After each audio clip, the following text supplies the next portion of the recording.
Hey guys, Hello, can you hear me? I can. Okay, great. Hi, Mary. Hi, David. How are you? Hello. Everybody have a nice Thanksgiving. We did. Yes, indeed.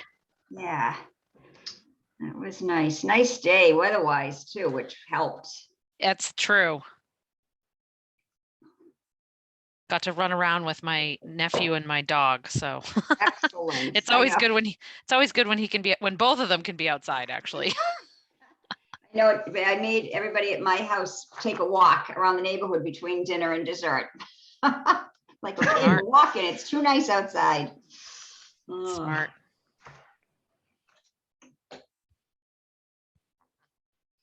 Let's see.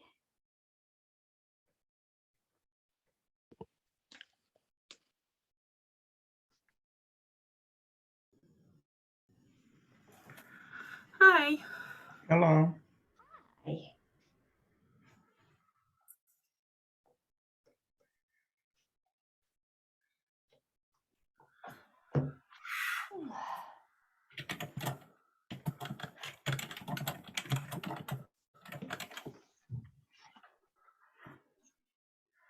Did you get anywhere with your reception, Hillary? Not yet, but I haven't really dealt with it.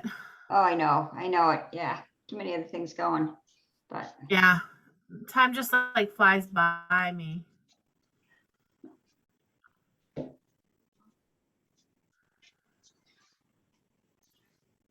when it was happening to me, I kept thinking, oh, well, it was just that meeting, so it won't happen again. Yeah. It's one room in my house, but it happens to be the room that I have the computer in and that I want the computer in. Bummer.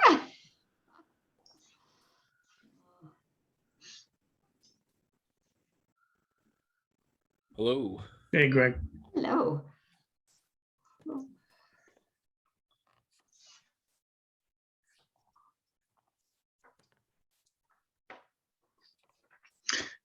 The three of us are here. The three chairs. I'm hopeful that we can keep this to 2 hours max, because Oh, after God, that, I an think hour and a half.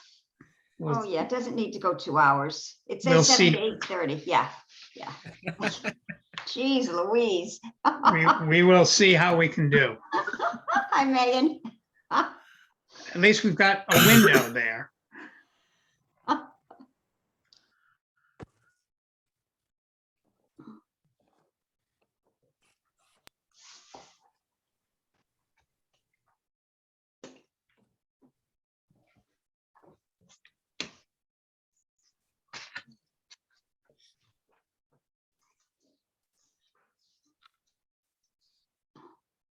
Is everybody walking in the parade on Sunday? I plan to be there. Is anybody walking in the parade on Sunday? I am. Are with the you, food Mary? I'm walking with the food pantry, yeah, because Jen's got a Okay. food drive going. Oh, yeah. So, yeah, so I'm still rounding up some volunteers, but yeah, open table and then food pantry and backpack program. So Yeah. she got the idea from Plymouth. They've been doing it for years, and I saw their parade. It was on TV on Thanksgiving morning, and I was like, oh my gosh, they are doing it. So, yeah, so we'll see. It was funny because the executive director of the open table said, yeah, I don't think we'll get much. And then Mary Ellen McCarthy said, this is Maynard. We will get a lot. Good. We'll end up with like a lifetime supply of one thing. Right, exactly. I know she asked us to vote all for, for our top items. So, but Alana, what's your quorum?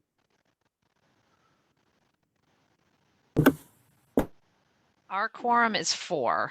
Okay, I'm just thinking that once we get a quorum of everybody, we can start with my reading of the required whatever script. I think we're just waiting on one more. and we have school committee does. You do. So. You have a quorum. have We have a three. quorum. And but the finance committee needs one more. Justine was not sure if she was going to be able to make it. She was going to call in.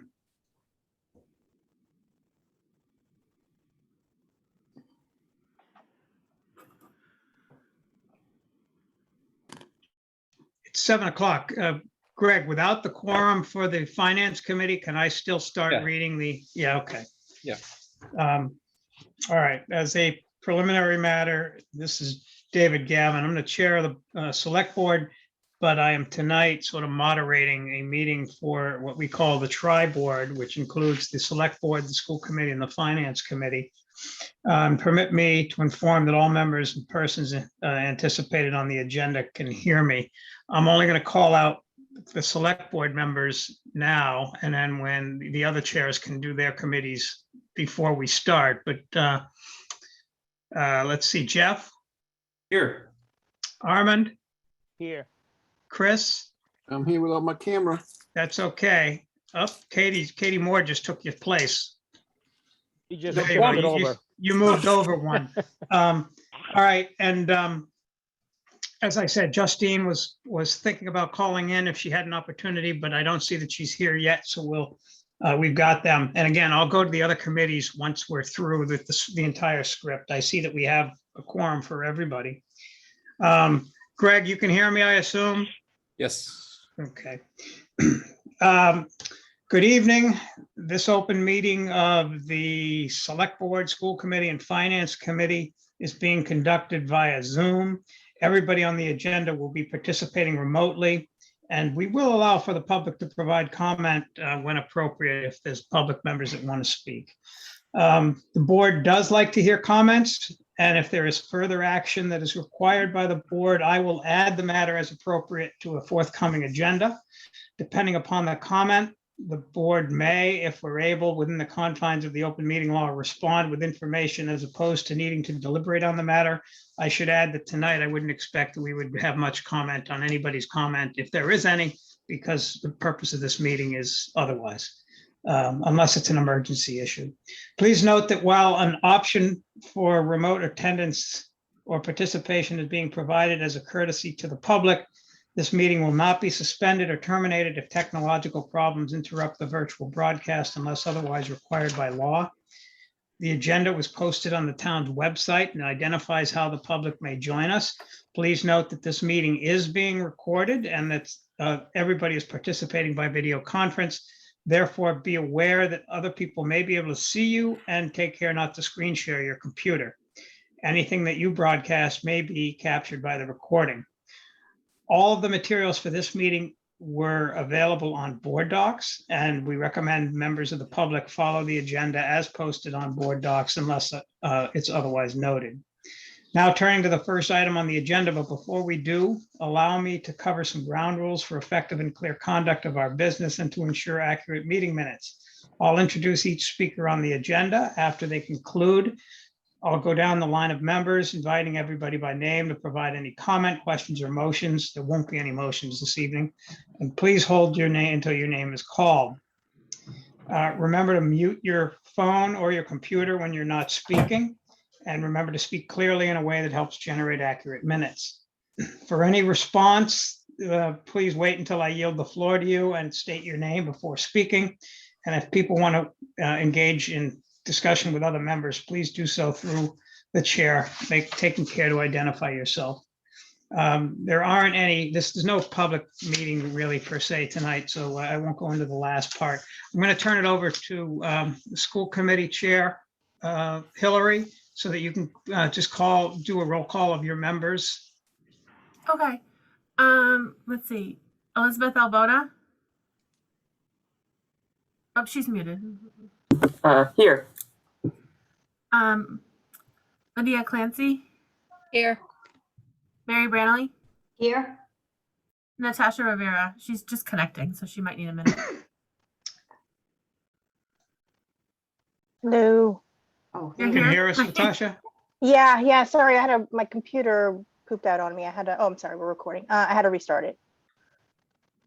Alright. And Brian, I see Brian Haas is here. Brian, can you hear us? Yes. Hi. All right. And Alana, why don't you do the roll call of your group? Sure. Thank you. Katie, Yes. Ken, Yes, I can hear you. Jillian, Yes. and Peter. Yes. Okay, we're all set. Thanks. Okay, great.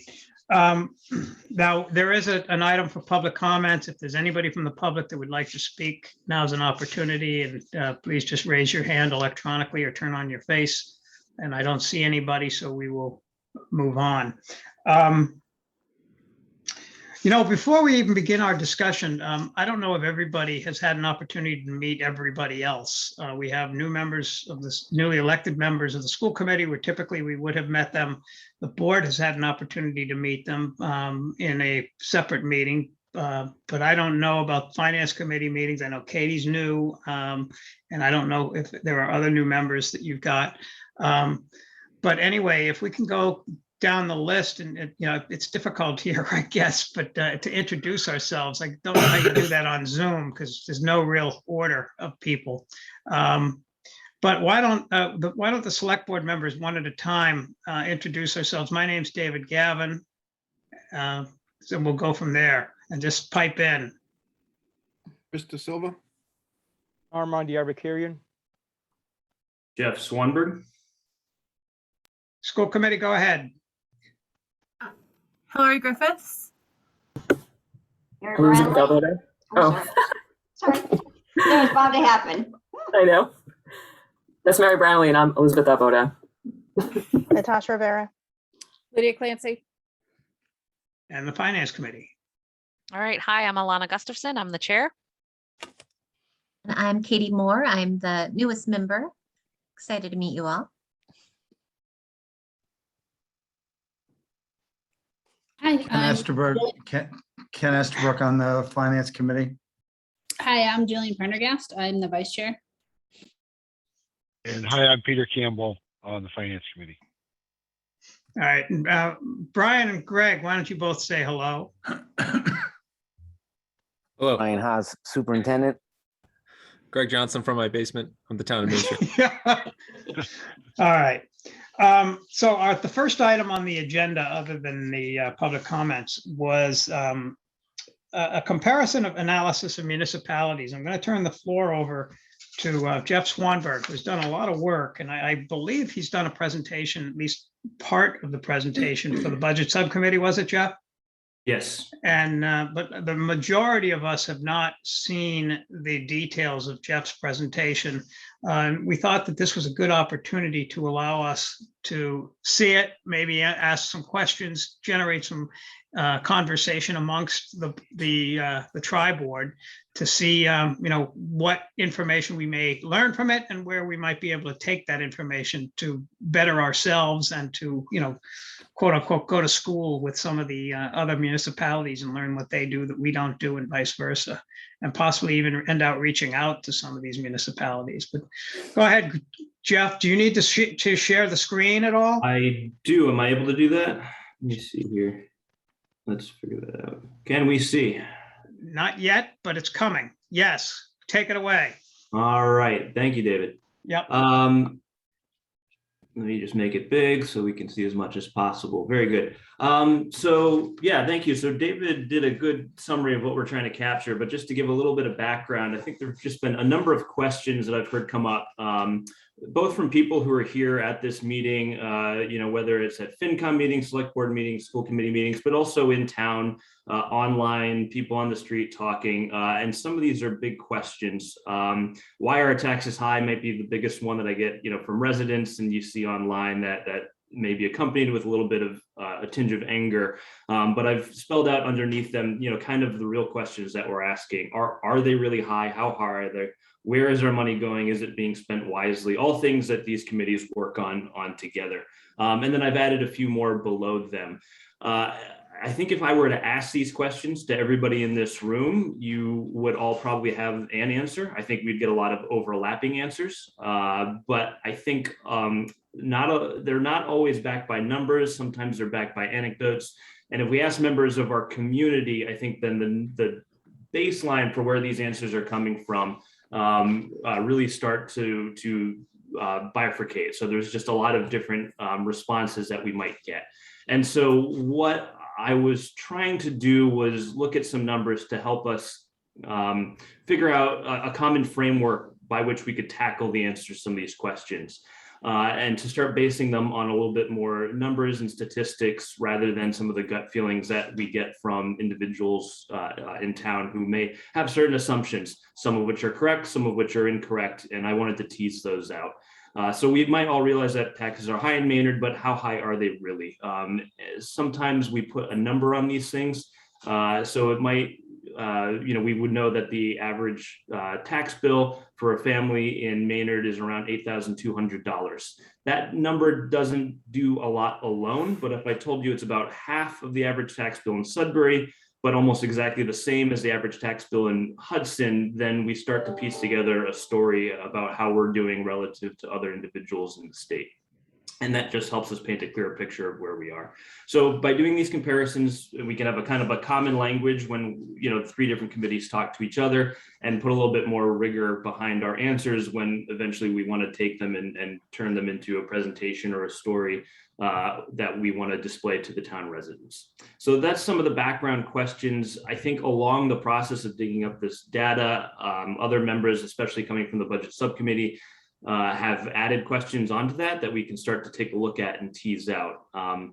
But the other thing I've noticed is we often focus on trends. So budgets are compared to the previous years, but these aren't always the best way to do things. What departments are asked to do might change from year to year. You may have a 5-year period where public works spending could go up due to a new regulation for water quality, and maybe a different 5-year period where police and fire go up due to newer equipment or duties for those things. So trends aren't always the best, but if we look at other communities and what they're spending on, we should be able to figure out if we're within line or way out of line. And if we're way out of line, we should be able to ask where and why. We do look at peer communities, but it's often as a gut check, and sometimes we can cherry pick our own communities just to make the argument we want. And I wanted to do this with a bit more rigor, as I've said before. And then the other reason not to look at trends is you could have a pandemic, which could throw some wild curveballs into your things. But if you're looking at ARPA funding or other pandemic trends, we want to know if we're going up or down with everybody else around us, as opposed to independently, and that can give us a bit of security in our actions. So where are we? I'm going to throw up, you can see the whole chart, correct? All right, very good. Just to throw up a couple of examples on all of these, I've plotted each town or city in Massachusetts with a dot, just to give us a baseline. And I even think these help us figure out a little bit more. So this graph is income per capita plotted against assessed value per capita. There is a strong correlation, not to be surprised. Some towns out on the Cape like Brewster might have a relatively high land value towards income. But the main thing I wanted to show is where Maynard is. And I've highlighted us and a couple of other communities just to give us an indication of where we are. And even though there are some very wealthy communities out to the right, we're pretty much right in the middle. You'll see, can you see my pointer, by the way? Yes. Yep. You'll see there's the bulk of the communities. There's a lot down here below us. The ones that are above us, which is again about half the state, are spread out a little bit more, but we're right in the middle. One thing that we will start taking a look at is our immediate neighbors, towns right next to us, and maybe 2 or 3 are significantly wealthier than us. And so a lot of where we're dealing with is being a moderately affluent community surrounded by very affluent communities. That's contrasted by some lower income communities, which might be surrounded by moderate or even higher income communities. Next one, this is our override capacity on the x-axis versus our residential tax rate. This kind of cuts directly to some of the questions that we've asked. If you're smashed up against the left side, that's not a good place to be. You have no override capacity left to go. Maynard has some, but not a huge amount. So that's where we are there. If you want to know how high our taxes are, anybody whose dot is above this line here, so these handful of communities have a higher tax rate than Maynard. So our taxes are high. They're not the highest in the state. There are a handful above, but we are among the top there in terms of our residential tax rate. I'll point that out. So it doesn't account for other factors in terms of income. Jeff, yeah, please go ahead. Just to clarify language here. Yep. On the last chart, when you say our taxes are high, we're really talking about tax rate here. This not is taxes. Yes, correct. Residential tax rate only in this particular chart. Because you could have a high tax rate, but relatively low assessed value You know, so, you know, if you go to Weston, Weston's tax rate is lower, but I don't think anybody wants to trade tax bills with anybody in Weston. So You're jumping the gun a little, Ken. I'm going to have some of that data graphed out towards the end of the presentation. So, but you're absolutely right, and you're asking the right questions. So we'll show that a little bit later. So population density is one where we know we're unique. So here's Maynard right up here. Any town of our size or smaller is less dense than Maynard. So this is one where we are a bit more unique as opposed to the last two, where we might fall in the middle of income or assessed property value. So that was just some of the introductions. So on those graphs, I tried to highlight a town that looks a little bit like we do, and then also a town that borders us and a few other unique ones. But when we start to look at multiple factors, the question is, what towns are really the most like us? And I wanted to put a bit more math behind this question before I start to dig into some of the questions that I covered at the top. So I spent a fair amount of time working through these details with the budget subcommittee meeting at a couple of meetings. I'm going to give you an abridged version here, but I do want everybody to feel comfortable and clear with the process. So if you have questions afterwards, or you want to do a one-on-one, I'm happy to dig in a bit more on what I have done here. But the basic crux of it is we're going to take a look at a number of factors, some of which I showed on the previous slides that we think are important, and collect data for them. We do a normalization just so we can compare vastly different types of numbers. We can do a weighting of these factors in case we think some are more important. And then we're going to calculate a similarity for every single town in the Commonwealth and see how close it is to Maynard and see what the most similar towns are. So just going through those steps one at a time, choosing these factors. So when I first presented this to the budget subcommittee meeting, I was using the top 5 factors here. Population, income per capita are pretty obvious ones for things that we want to do for a comparison. I put in override capacity, which I showed you on the last chart, just to give us an overall, a factor that relates to the overall financial standing of the town. I did assessed growth value of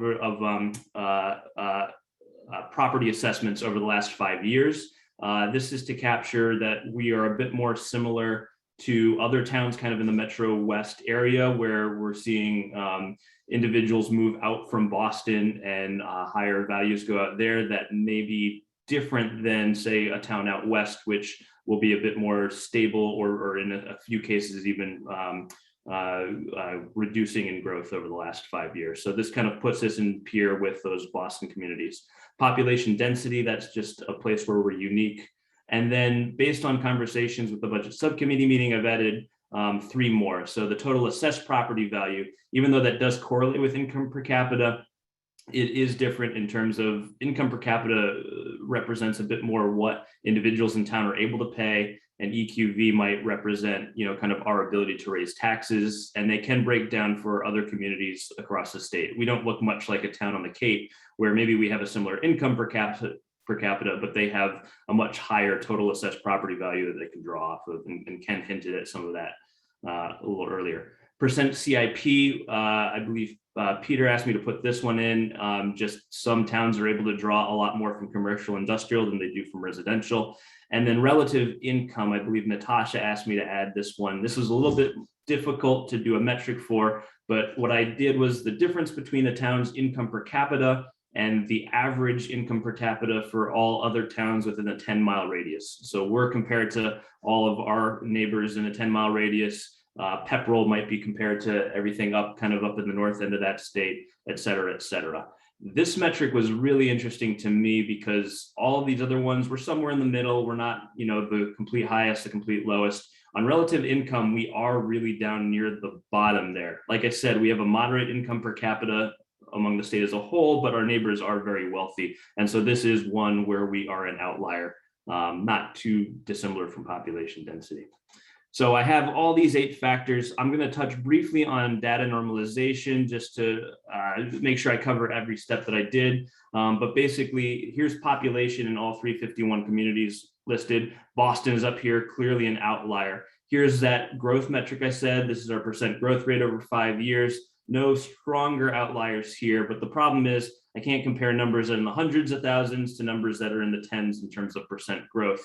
So what we do is we standardize these numbers. You'll see each of these graphs below, same shape, you still capture the outliers, but you have the numbers that are standardized so that the average of everything comes out to be 0, standard deviation is 1, and now we can do a more direct comparison between, say, a population and a percent growth rate. And I've done this for all 8 of those factors you mentioned, and if we wanted to add another factor, we could do it for that there. Happy to dig in more to this. This is a very high level view, but just wanted to give everybody an indication of what was going on. Next, we have weighting. So the first presentation I showed the budget subcommittee, everything was weighted equally. Here, I've put a bit more emphasis on, say, population, income per capita, EQV, some of the things that I felt drive more of our ability to raise and spend funding. Growth rate and CIP, I put up a little bit there. Relative income, we're so unique, we don't need a huge weighting for that to draw in some of that. But the main point here is, after I'm done and I show you my conclusions, if you guys feel you want to go in with a different weight for any of these, or add in other factors, or even drop one out completely, those are all options we have for the tool. So I'm just trying to be transparent with what we've done so far. And then finally, we do the similarity score. So I've just pulled out a subsection and look at the towns that are near us alphabetically. On each of these metrics, you can see are the 8, and there is a similarity. And this is basically least squares, if you remember your high school algebra. And the lower the score is, the more similar you are to Maynard. So Maynard has a sum up to 0. We're identical to ourselves in all those metrics. And you can see among those lists that maybe Marshfield looks a little bit more like us than the other 8 towns here, and maybe Medfield does not. And you can also start to take a look, and we can dig back into the data, but Marlborough here at the top, it looks similar to us for income per capita, but a big difference in population and a big difference in, say, how much of their income is coming from CIP sources. Maybe Mashpee has about a similar percent CIP to us, but they look different in terms of override capacity and assessed growth. So when we list all 351 towns, what are the ones that look most similar to Maynard? So these are the top 8 I've selected, and then specifically I'll show you in graphs, Hudson, Millis, Ashland, and Holbrook.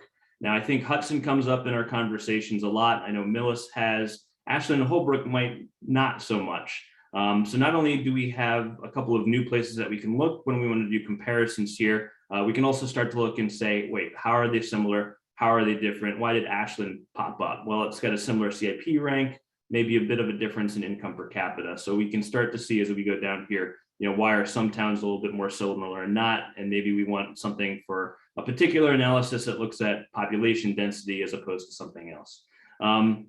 A couple other towns I think come up commonly when we are looking at benchmarks, just kind of that gut check.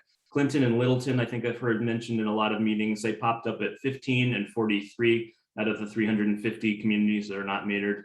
And then if you look at our neighbors, Acton, Stowe, Sudbury, and Concord, Acton and Stowe may be a little closer to us, and then Sudbury and Concord are very dissimilar based on these metrics right here.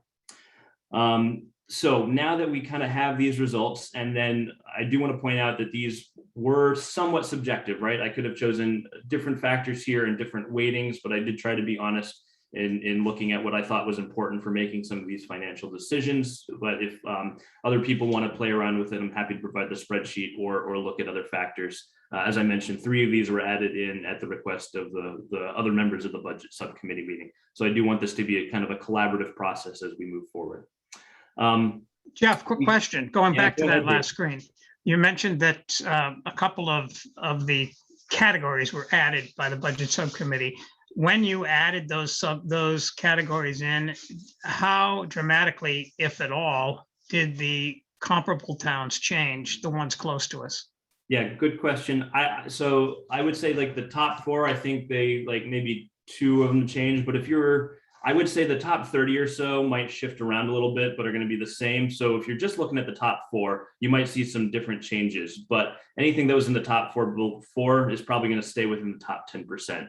So okay, I just wanted to clarify that it didn't dramatically change the analysis that you had initially done, because that right. So I think what I'm about to show you is some comparisons against those top 4. what I want to get across is I could have chosen anything from the top 8 or even 10, right? Out of 350 towns, those all look similar for different reasons. So if you were to add in another category, a significantly different rank, maybe those top 4 change completely, but they're not going to fall too far down the spectrum, right? Hudson's not all of a sudden going to go down halfway the list. It'll probably stay within the top, 10 to 15% of towns, even with some dramatic manipulation of those factors. I think Natasha has a question. Yeah. No, actually, first of all, Jeff, thank you, because I know that you've done many iterations of this, and I appreciate the work that you've been able to do. I just wanted, for context purposes, the relative income, the suggested reason that I had proposed, or one that was curious about that, was because from an employer perspective, when we think about how we are retaining or hiring staff, we are typically competitive with our regional area. People usually look for employment in a certain area. And so I just thought that was kind of important when we think about that from a long term, and how that impacts us versus, when we have maybe turnover or contracts or all those things, how that regional component is kind of prevalent from a budgetary perspective. Right. And so, when I calculated that one, the rest of these are actually pretty easy to add in because it's just straight up from the DOR. I can pull the numbers. That one I had to basically set a 10-mile radius and figure out how to average incomes over those towns. But I was very interested to see how much of an outlier we are in that one. And you can see all these are popping up yellow, not green. And that is because it's very hard to find towns that are that similar to us in relative income, which means that this system does have a strong pull for other towns that are next to wealthier towns. And so all of these towns will meet that factor where they might not be as well aligned on any of the other 7 categories, but there is a strong pull in this particular analysis. So I certainly wouldn't weight that heavier, maybe a bit less, just because we are such an outlier on that factor. It is a strong pull in this analysis. But I thought because we're an outlier, that was a good suggestion, right? Because that's what we want to look at for this sort of thing. Where are we different, and making sure we found other communities that are different in the same way. So I think it is an important one to include, and I'm glad you suggested it. All right, any other questions before I move on? Okay, so this is a tool. I think there's a lot of things we can do with it, but what I've just started to give you an idea here is on the next couple of graphs, I've got Maynard plotted right in the middle. I've got our 4 neighboring communities on the left, and I've got those 4 comparable communities that we pulled out from our analysis on the right. And so we can start to look at some of these things. Now, the next couple of charts I pulled out because all of the data is relatively available on the DOR website, so you can make these kind of comparisons quickly. It may be we want to dig into one of these sections a bit more, but that will require some more work. So while it would be easy to create this graph for a lot more towns, if you're going to start to dig into departments, you really want to narrow it down from 350 other communities to maybe 4. And I'm suggesting these 4 or another 4 set that are near the top of our list would be better if we wanted to analyze, say, a specific department or the schools or the police or fire or DPW, et cetera, or overall spending trends. But you can see right from here just a couple of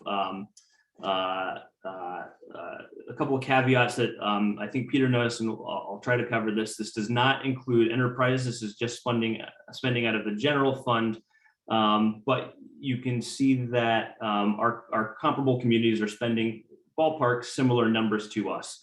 Our neighbors, Concord and Sudbury, are able to spend significantly more. Acton and Stowe, a little bit less buoyed by state aid, but they are still spending around the same level. So that's just coming out of the general fund. I did look into enterprise funds a bit, so that would increase our spending. Hudson doesn't make large use of enterprise funds, but the other 3 towns here do. Millis, Ashland, and Holbrook certainly do. So they would go up a bit on spending if we counted their enterprise funds.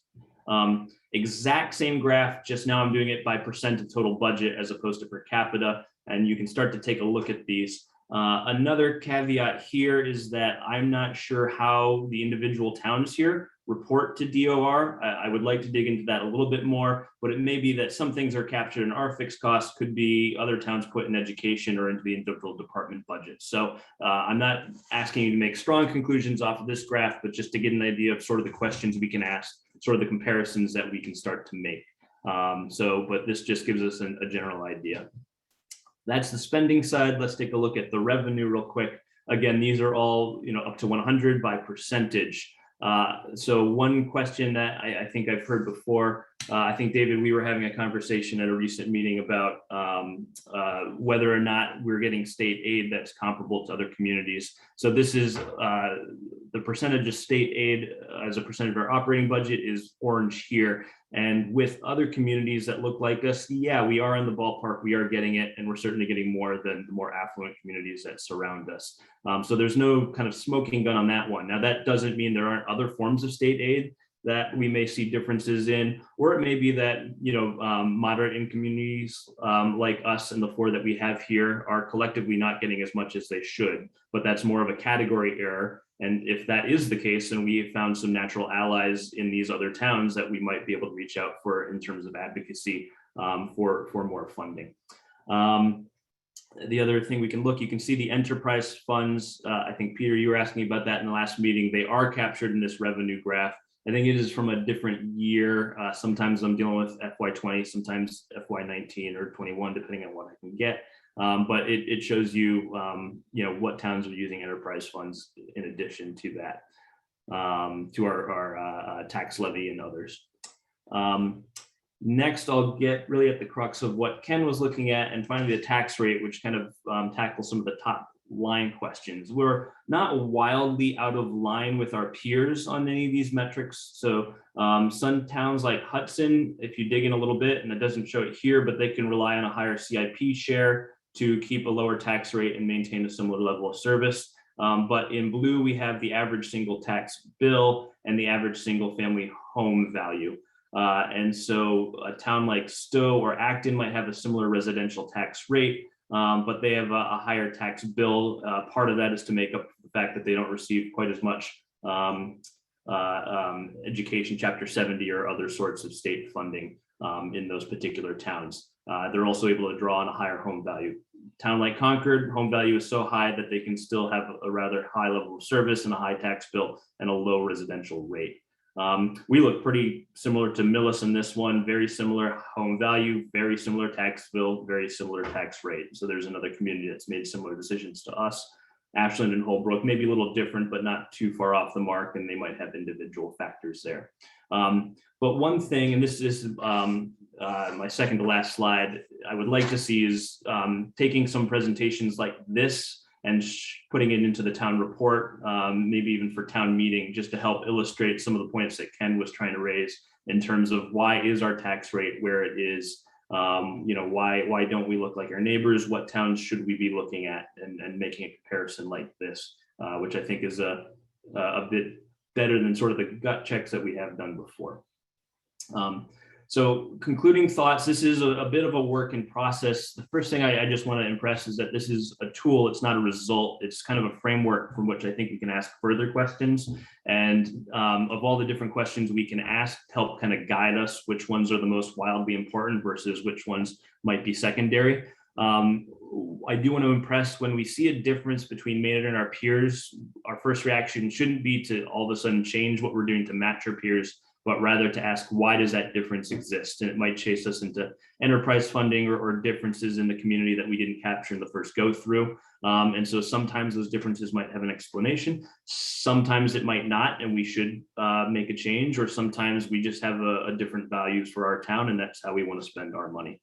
I want to make sure this is a collaborative process for everybody. The budget subcommittee meetings have been very helpful at providing input into this, but I would welcome further improvements, other factors, other weightings, other considerations. And then what I would love to hear from everybody here is, what other questions do we want to start asking with this data set?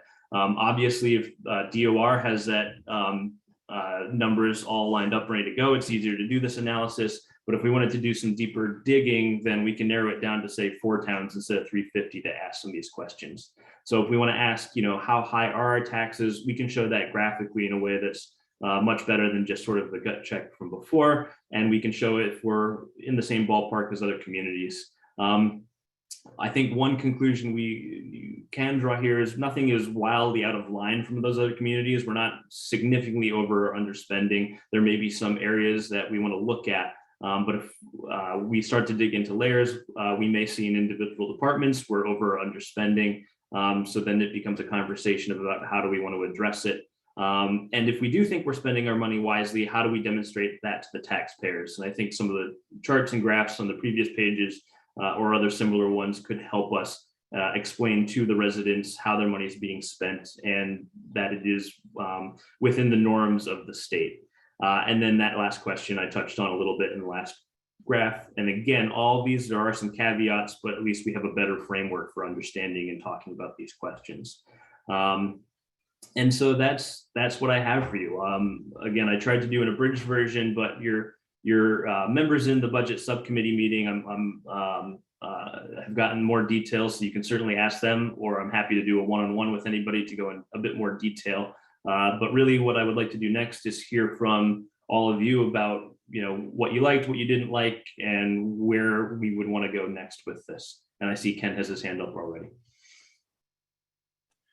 So first off, thanks very much, Jeff, for doing this. I think everyone would join me in extending appreciation for the time that this took, the analysis that it took, and it's really helpful. I guess one of the questions, I was glad to see that the commercial industrial was in there. I'd like to maybe explore with you how to make that practical. If you take a look at our surrounding towns, Sudbury, Acton, Concord, even Concord, have significant commercial potential, and certainly, certainly Acton and Sudbury take advantage of that. So that, when you have like a Natick Mall, obviously there's that much that's getting generated by commercial and industrial rather than not. The second thing that I would like to see is an assessment of the impact of schools. I'm not sure how many towns in our comparisons are supporting 3 school systems. So we have our own Maynard Public Schools. We also have Aspet Valley. Most towns have both of those, although many of them are regionalized. So if you look at Acton and Concord, they're splitting the cost of their administration, across, 2 towns, Stowe across 3 towns. Whereas we're having to bear the burden of that administration entirely. In addition to that, we have a charter school that a significant amount of our money goes to support. So that's a second area I guess I'd like to take a look at with, discuss with you how we might reflect this in the model. But again, thanks very much. Very interesting. And I'm going to dig into this and take a look at these other towns. Has been very, very helpful. So thank you. Yeah, just a couple notes before the next question. So on the schools, there is a lot more data that, a lot of questions we can ask. There's not a lot of data that's nice in a 351 town format, but there is a fair amount of data broken down by school district that we can pull from to start to look at some of the questions that you just hinted at. I'll note that some of the spending around charter and the schools is accounted for in some of the DOR revenue and some is not. So we just want to be careful when we look at those categories if we want to tackle in. But if I were to do another round with those, I'll start to point out some of those a little bit more clearly. Yeah, and I guess, the charter schools are significant for us because it's more than $1 million that go out. And so that's, again, I'm not sure how many towns our size have that amount. The school system, again, that's once we chose as a town to have our own high school, then we bought into a lot of things that went into supporting that school system. So, so that's the reason, that's the genesis for my comments on that. Nope. Alana?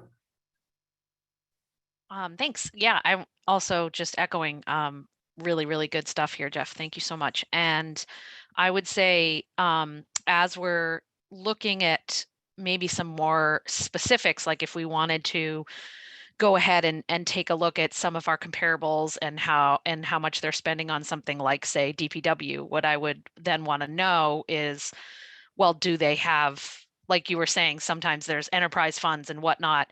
Do they run their own sewer? Do they run their own water? Are they on the regional water?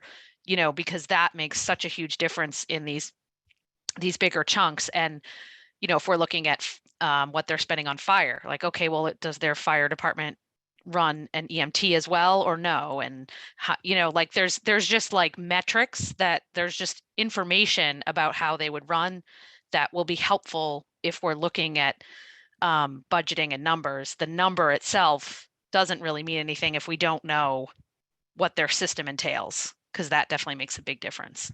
And that's going to be a little more difficult, like getting, you know, going and actually figuring out what each of these towns do.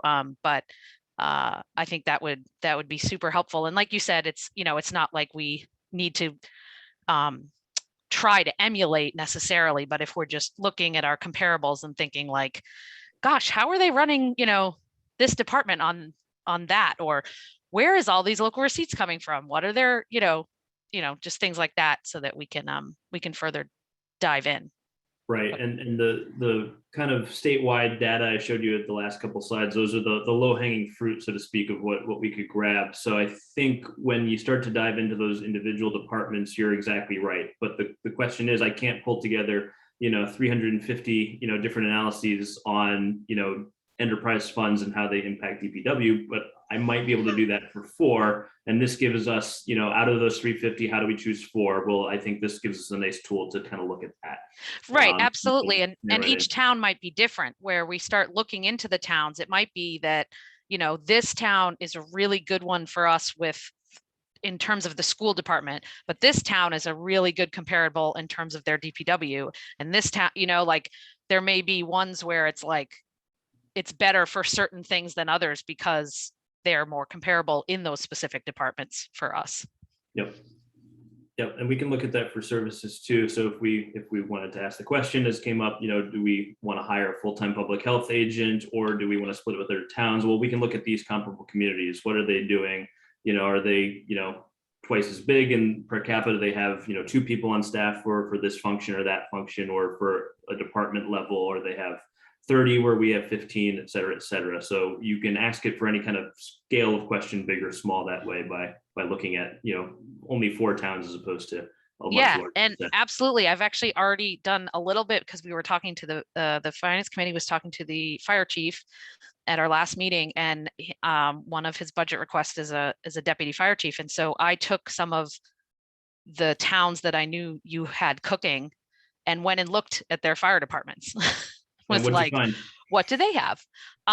It depends is the answer, but they're all, it's kind of like a lot of your analysis. We're not far off, but there are differences. So it could be worth looking into more. But if you had gone to all 4 of those and found that all 4 had an assistant fire chief or something similar, that would give you an answer. If you found all 4 did not, that would give you an answer. And not right. And like you said, maybe that doesn't mean, well, then we should have one, but at least like it kind of, because I don't know, you know, like I'm not an expert on how fire departments run.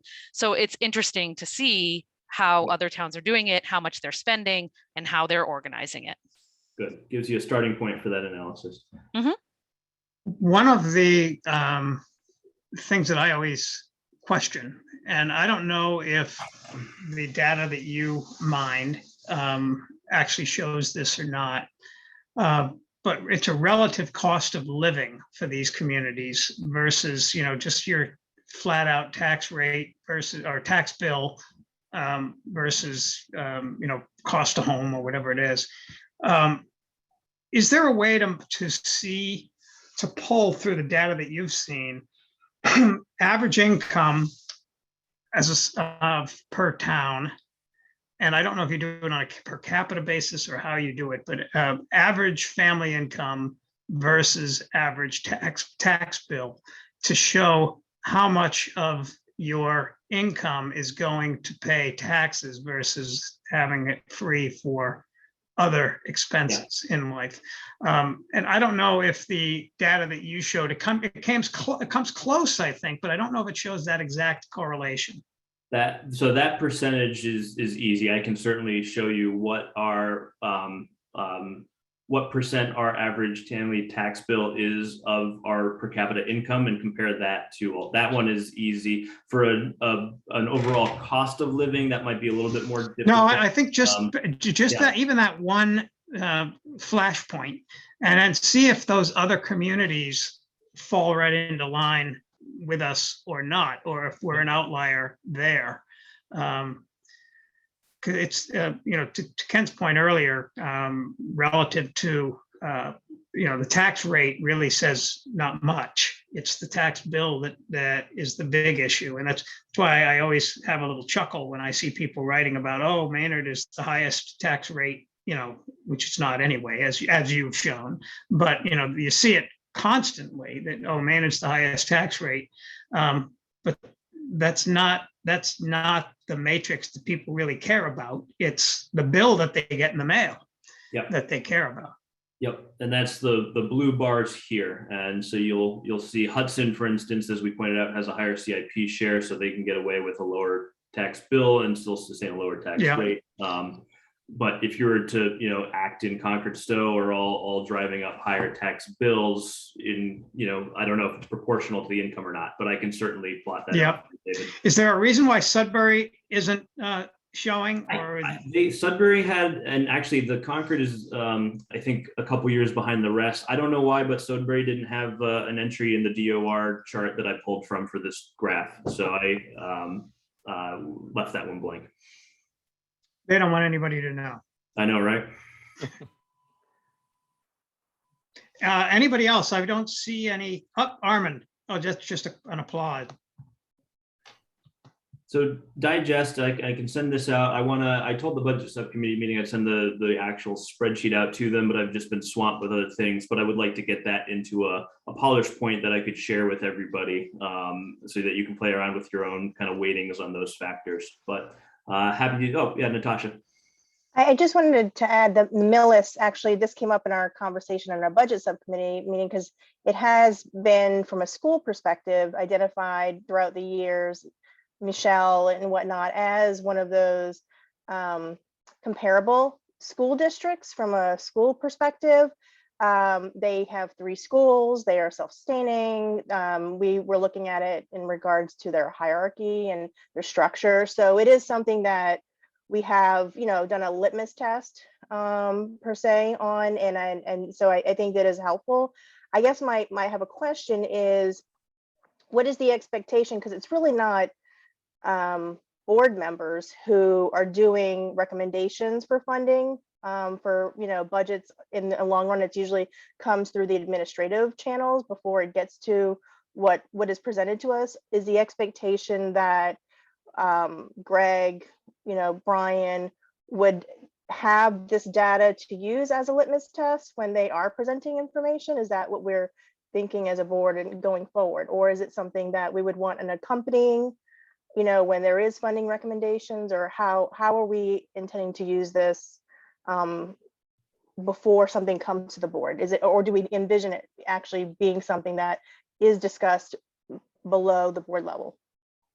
So I don't have firm expectations for how this would be used. If somebody on town staff had a specific question or in these committees and were to pull out these, and they wanted to convince me that, we need to change the budget, this way or that way, because we looked at Hudson, Millis, Ashland, and Holbrook, I'm going to take that with a bit more weight than if they'd compared it to, say, Concord, right? So, but this just gives us a bit more rigor around there. But I wanted to ground a lot of the conversations that, everybody's having, whether it's town staff, whether it's people who serve on these committees, whether it's residents in town, and put a kind of a common framework for us to talk about and to get some more solid numbers behind it, rather than sort of the gut check. We have the highest taxes. Well, all right, we do have high taxes, but that's explainable for the following reasons. And we do feel our spending is in line so that we are delivering the appropriate level of service.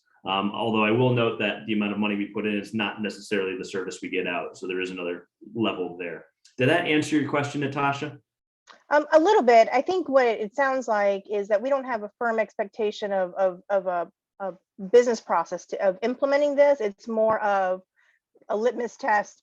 So if there are questions we could have at least have a predetermined awareness of what towns we want to gather. So if we say, hey, I would like to get a litmus test on X, Y, and Z that's being asked of us, then we can look at the towns that we've all collectively agreed are the ones we would want to check and kind of do a sanity check on for whatever it is we're proposing. So we just need to kind of, I guess, maybe agree that these are the ones that seem to be the best for us, with whatever incorporating whatever suggestions you've heard tonight. Is that about right? Yes, and it's a new source for ideas as well about, you know, what we should be doing or where we want to avoid. For instance, this chart that I've plotted here, when I first did the analysis, I started looking through the financial data from some of the comparable communities. I think Holbrook, I found in their town report, a chart that looked exactly like this. I don't believe I've seen a chart like this in our town report, but it does answer and get to, you know, some of the questions that Ken brought up at the top of the meeting. That, you know, here's the rate, but what does that mean? What's the bottom line for the actual taxpayer? And how does that relate to our, you know, single family home value or our CIP share, et cetera, et cetera. And so I think even if we were to, some of this we do want to prescriptivize. I would love to have a chart that is similar to this in the town report, just to help explain to our residents, you know, some of the impacts of our tax rate and property values, et cetera, et cetera. So, but I'm not saying that, all right, here's the process and we need to map out everything we do with this data for the next X number of years. I want to hear input from this group. I want to hear just kind of off the cuff, you know, can we plot this out like David just asked and kind of see where the data leads us rather than, you know, start with the answer and then, you know, back it up after the fact. Armand. Yeah, I just want to echo something that Natasha said. It's important that we kind of come to some kind of a conclusion and an agreement on which of the towns we're going to start comparing ourselves to, because that'll be easier for us to start digging into those analysis from each one of those towns. But I just want to have a quick question. So two of the towns that we're comparing ourselves to have a single tax rate. Could that makes a difference or does not make a difference? Well, it certainly makes a difference in terms of where your revenue is coming from. But if you wanted to, yeah, if you wanted to use this, and even if you, and that's the other thing is there's nothing magic about the top 4, right? And if you wanted to look at the top 8, and maybe that becomes, you know, 6 out of 8. So you can start to go down the list that way. But we could certainly take a look at the CIP share and see if, you know, maybe if the 2 towns that have split tax rate were, you know, able to use that to, you know, so I don't want to just, we got to be careful. So if we want to look at a difference like that, we want to make sure we connect it with some sort of reason. So we'll have to pull out the data from those towns and say, all right, this much is coming from commercial, industrial, personal property versus residential. But we might also want to see if we can find data on occupancy rates or historic trends over time. So maybe one of those enacted a split rate at some point and we can take a look. So it's not quite as simple as saying they have a split rate, so therefore we should go. We want to make sure we have a reason behind it when we actually move. But if all 4 of those towns were to have a split rate, then maybe that's a sign that we should have a split rate. If it's 2 and 2, then we're you know, certainly right to talk about it. Okay. Thanks again for all your work, Jeff. Certainly. Any other questions from anybody? Again, I think, Jeff, everybody is appreciative of the effort and the time. And I love looking at numbers. They don't always tell the story, but I love looking at the numbers regardless. And you know, it's David, they always tell a story, just it tells a story, but it doesn't necessarily tell. Yeah, correct. That's why I love baseball so much, because of the numbers involved, which has gotten lost along the way. Any other questions or comments? I think Elizabeth. So one. Oh, sorry, Elizabeth. No, either one of you. Elizabeth, Ken, go ahead. Ken, you can go ahead. Go ahead, Ken. No, mine was just a quick question. As you're drawing up these factors, if, you know, taking a look at the things that, what those 4 towns have in common with Maynard versus what they don't have in common would be helpful to see as well. It was just that one comment there. Yeah, that we can start to dig in the spreadsheet, but it pulls up all of the numbers, including where they are on all 8 of those factors. So you can see, yeah, that one's similar in population, that one's more similar in density, et cetera, et cetera. Yep, absolutely. Go ahead, Okay, Liz. I'm going to say thank you also. Thank you so much. This has been very interesting. I took many notes. I have a very newbie question, which is I'm not exactly sure what enterprise funds are. So if you can clarify that for a second, I'd appreciate that. And then I have a lot more. So Okay. Thank you. Yeah, enterprise fundings are a separate funding source where water and sewer being the most relevant example here, where it's a fee-based structure. They go into a separate fund that is completely segregated from the general fund. So all of our water and sewer comes from that fee structure, and then payments for operation costs come out of that as well. So some towns might use their general fund to do what we do, and therefore it's important to know if we're comparing ourselves to a community that's using enterprise funding or not for, again, water and sewer being the biggest one. Okay. All right. Thank you so much. That makes a lot of sense. And so it seems like, this makes a lot of sense to me, and I want to make sure it doesn't die here. So I guess I like the idea of making sure that it is out for people to understand and see. And so I guess my first entry level question is it going to be on a website somewhere where people can access it rather than just in the town warrant?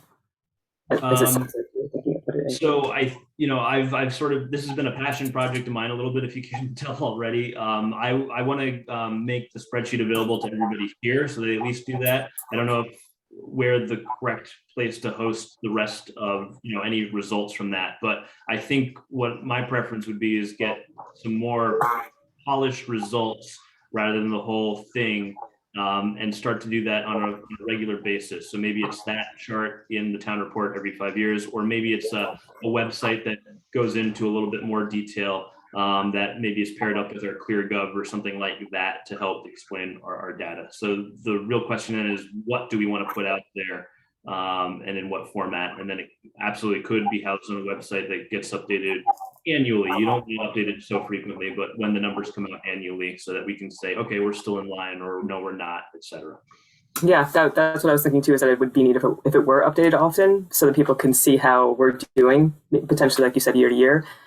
And then something that Alana said, it sounds like, my other question, I guess, is that would it be useful then if we're deciding that these towns are useful to us in this way, then is it something that would be useful to do potentially year by year to say, okay, this year we're really interested in the DPW and how we're doing compared to these 4 towns in the DPW, and then digging in specifically into DPW numbers and then kind of going systematically through like that, so that we are seeing in more granular detail how we are spending money versus these other towns, and then potentially using them as mentors for us in places that we can, maybe improve our spending? Or is that something that you are also thinking?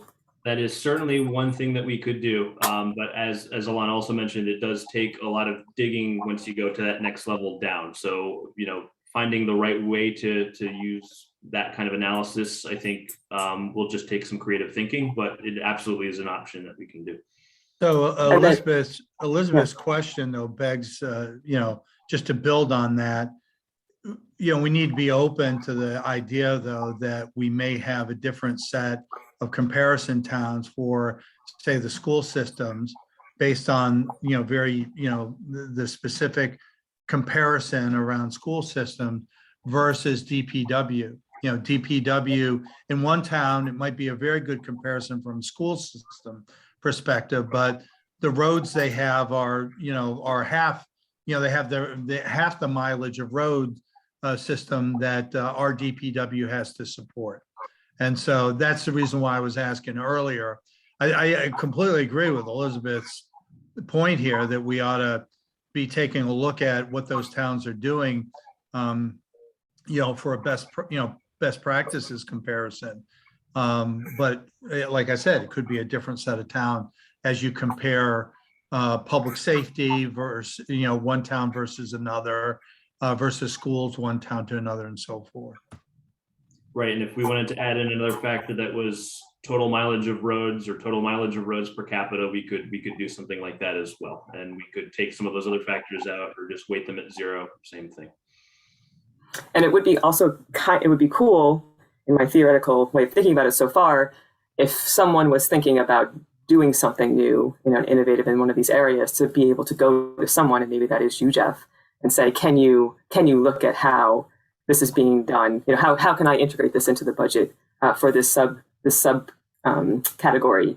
And is there any comparison to these other towns? And I wonder, I don't know how that, so I love having this data, but then I don't know who is in charge of it from now on and how it continues to live, I guess is really what I'm thinking about. Yeah, all of that data is public source, so nobody's in charge of it per se. And that's kind of one of the reasons I want to make the spreadsheet available so that people can play around with it on their own as well. I mean, not that, and I understand that it's public, but I mean, like, not all of us have the skill set or the, to do the analysis. So it's more like who is going to be able to do that in a way that actually is going to be helpful to the town. Yeah. And then how do we make sure that continues on? What I hope I've been able to do is do the sciencey parts. A lot of the other questions that you followed up with are that becomes more art than science, of saying, okay, I've found a difference, but the question of why we're different often takes a bit of historic knowledge and digging maybe into that one last data set to kind of figure out, well, all right, that's different because of the CIP share of this town, or that's different because they're putting it into an enterprise fund and we are not, or vice versa. But each different question that we can ask about a department will require kind of a different twist on this initial analysis. And I don't know exactly the best way to do that, except to say, it sounds like the consensus at school seems to be where we want to look. Maybe I can do a little bigger on that, and then we can go from there. And that's kind of how it's grown so far, but just mainly in the budget subcommittee meetings so far. Now I'm glad to start getting a wider circle of feedback from this group as well. Nice.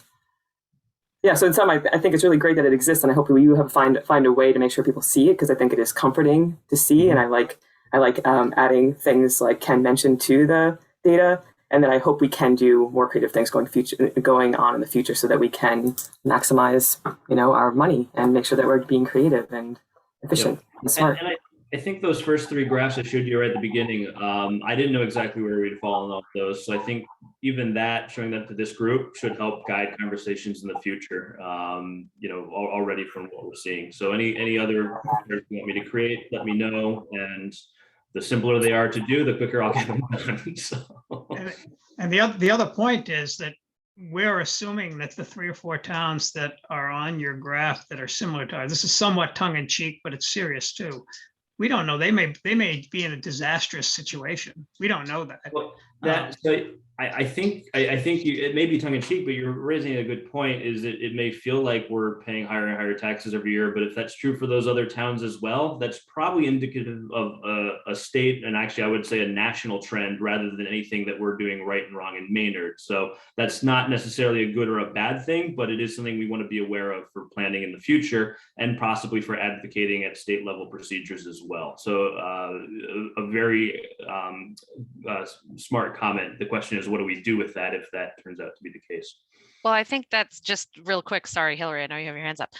But going along with what David just said, right? Like maybe their DPW budget's like real super low, and then we start looking into it. It's like, oh, but their roads are awful. Like it may be like, oh, they're on paper, they're doing great. And then, maybe we start digging in and it's like, oh, but that's not what we want necessarily. And that's just going to take time and research and getting to know things. I think that what David mentioned about tracking the income versus the total tax burden would be helpful, in that a lot of what you showed was reassuring to me that we're not charging significantly more than the comparable towns. But then as I was thinking about it, if a family is struggling between paying for their home and their taxes, they're struggling to pay for food or to go to the doctors, it's not super reassuring to them how we fall compared to other, in terms of tax rate or whatnot, to other towns. So I think that could be really interesting to sort of catch some of those situations where, if somebody's struggling, they're struggling regardless of how comparable we are. And that could sort of highlight that. Right. Right. And again, related to what I said, the other kind of flip side of that is this group assembled here at this meeting shouldn't be, fighting against a change that's really kind of set from state or federal policy, right? So it may be that, broader trends are sweeping us up with other comparable communities in Massachusetts, and we might not have the tools to address some of those problems that are happening because of, income disparities or just demographic shifts, with, especially with Boston becoming a growing and popular city and pushing out people out west, and that takes effect here in town as well. We may or may not have some tools that we can reach for in that case, but we want to have an understanding about, is this something that's unique to Maynard, or is it a larger trend that's happening across the area? Yeah, I don't necessarily think we can, fix it, but I feel like it could help us know like how much people are hurting. Like if people in Maynard are hurting from the taxes more than people in a comparable town, it can sort of help us understand where it's coming from. Mm-hmm.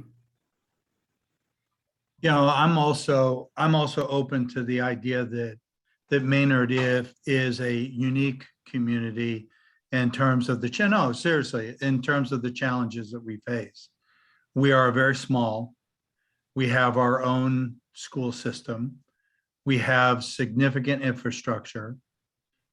We have significant infrastructure challenges in terms of the age.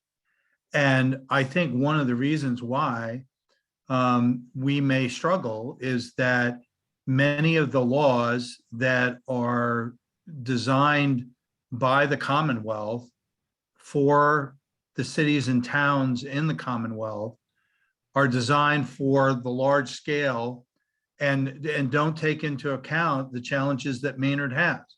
And so a point I would put out is, Chapter 90 funding for roads. We have a tremendous amount of roads that we have to support, and they're old roads and so forth. And so when a large city that has its own resources, they have other options on the table with which to keep their roads up. If schools regionalize, then they can spread expenses across a lot of different towns.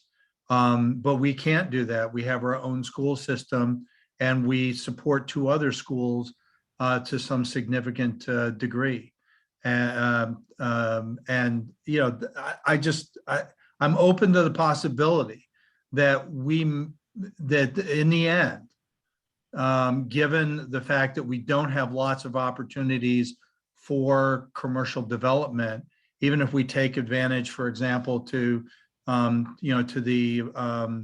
Powder Mill Road corridor, that may not generate enough revenue in the long term by itself to be able to address the challenges that we face over the next 10, 15 years. So that's where my mind is. And that is probably a great segue into our next topic. I think we've spoken about this great presentation, and thanks again, Jeff, for it. I think everybody got a lot out of it, and it generated some good conversation. But I do want to make sure we get to our second topic, or third topic, if you want to go by the number on the agenda, relative to the strategic visioning for the future of our community. And some of the things that Ken just mentioned are on the list that we have on the agenda relative to what we have in front of us in the years to come. And these are not 2-year projects. These are sometimes 20-year projects out, but that we need to think about. And I like to talk about planning and start figuring out how we are going to achieve these goals in the long term. And among them, if you had a chance to look at the agenda, and these are this is not a conclusive list. We can go on forever, but for projects that we face, Maynard Public School issues, not including or not limited rather to Green Meadow Elementary School and the MSBA project, water infrastructure, sewer infrastructure, the ongoing construction at the fire station, what to do and how to utilize the old fire station, Ken just mentioned Chapter 90 funds, but not only Chapter 90 funds, just roads and bridges. Just coincidentally, this evening, I got an email from a resident asking about sidewalks, and we see that, I think members of the board see that all the time. This specifically was Waltham Street, and we're aware of it, and I responded that we're aware of it, but you know, we only have so much. We have to have a plan, which we have, and we have to abide by the plan and do the best we can within the constraints. And I said, you know, if you want us to pull money from the operating budget and you know, lose out on police and fire or whatever else, then you know, that's the option we would have. But beyond that, we have, you know, a need for a senior center that has been discussed quite a bit. The bleachers over at the football field or the track. And then we have limited funding sources for all of these things, as Ken also mentioned. You know, we have some free cash that's limited, and it's also unpredictable every year, so it's difficult to plan. You have the rates that we're going to be talking about as a select board coming up for water and sewer, debt exclusions, operating budget, CPA funds, MSBA support for the schools. And now we have federal funding for ARPA and other issues and earmarks. And then there's also grants that I think, by the way, I think we should compliment our staff for the last several years that we've done such a fantastic job at seeking and obtaining grants that I think we missed out on in the past, quite frankly, that we weren't as successful in obtaining grants. But anyway, that opens up the door, I guess, to the conversation that I think we do need to have, and this is probably the best forum to have it in, as to what is the vision for the community? What if, you know, let's talk about priorities. Where do we want to go? And, you know, if everybody had their one project that they thought was the most important to move forward with, what would it be? You know, that type of a discussion. But I'll open up the floor to whoever wants to talk. David, I think when it comes to planning, I'm sure you know, when you look at the short term, midterm, and long term. So I think when we start planning, we have to plan accordingly to see what is it that I like to call low hanging fruit. If there's anything that we could do short term from the list that you know, spelled out, or long term, like infrastructure, that's going to take, obviously, it's a longer project. So when we start doing that, I think we should just list them as short-term, midterm, and long-term, so that we could get an idea from a priority standpoint what we could tackle. And I get that. The problem that we've seen historically is that the long-term projects remain on the long-term project list forever. Look at the fire station. You know, and granted, maybe it wasn't the time for it until finally it was the time. But they remain on the long-term project because they're long-term. We can deal with that down the road. Let's do the short term. And then you never have a long-term plan. Yeah, I mean, infrastructure should be a priority, but then there's a lot to it. You know, how is the state going to help us out, and what, you know, where's the funding coming from, and how are we going to tackle that? So yeah, that should be a priority. Obviously, I think everybody agrees, because without that, you cannot develop anything. So the powder mill corridor is not going to happen if you don't have the infrastructure. Agreed. But remember, we're limited on with the infrastructure. I think you're talking about is the water and sewer piping, you know, whatever. We're limited internally as to what we can spend, because it's all dependent upon the rates.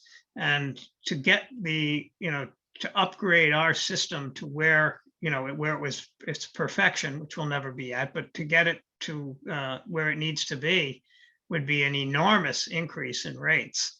That, you know, as we spoke earlier, I think it was Hillary who commented on, you know, the impact to certain individuals who can't afford as it is. Imagine doubling water rates or sewer rates. I mean, so we can get grants as we have mass grant.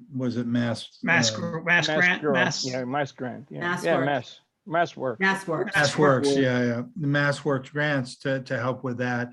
And I think the property owners for those properties that are, you know, going to be developed also may be on the hook for some of that. But that's where, you know, having a plan for the next 10, 15 years, I would say that if you don't want residential properties to